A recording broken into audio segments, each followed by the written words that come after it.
Si vos clients ne reviennent plus après que vous leur ayez donné le prix du produit ou du service que vous proposez, cela veut dire qu'ils pensent que votre service n'est pas à la hauteur de ce prix-là ou votre produit n'est pas à la hauteur. Je vais vous donner un exemple très simple. Louis Vuitton, c'est une marque de maroquinerie de luxe. Donc, ils vendent des sacs à main, ils font aussi des vêtements. Et leurs sacs à main sont en cuir.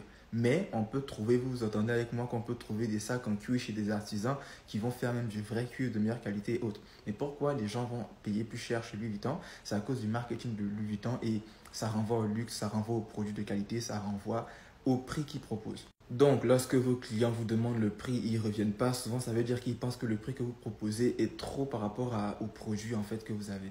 Vous devez travailler à augmenter la valeur perçue de votre produit, genre shooting, réseaux sociaux, emballage, présenter de belles photos du produit, présenter de belles vidéos du produit, etc.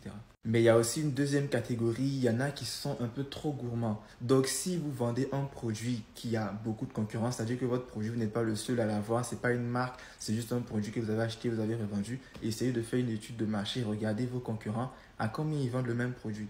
Parce que ça aussi, c'est une deuxième cause. Vous prenez un produit et vous vendez plus que la moyenne, alors que vous ne faites pas assez d'efforts marketing pour pouvoir montrer la valeur de votre produit, mais vous vendez très très cher. Et la dernière raison, j'oubliais, c'est que vous ne vous intéressez pas à la bonne cible.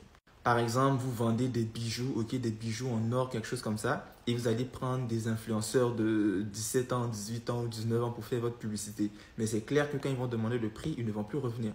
Ou soit vous vendez des produits de très haute qualité et tout ça, et vous vous adressez à la mauvaise cible, vous venez sur la mauvaise application par exemple.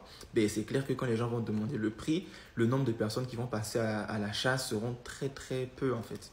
Donc en conclusion, premier point, c'est la valeur perçue. Deuxième point, c'est le prix par rapport à la compétition. Et troisième point, c'est que souvent dans votre publicité, vous vous adressez à la mauvaise audience.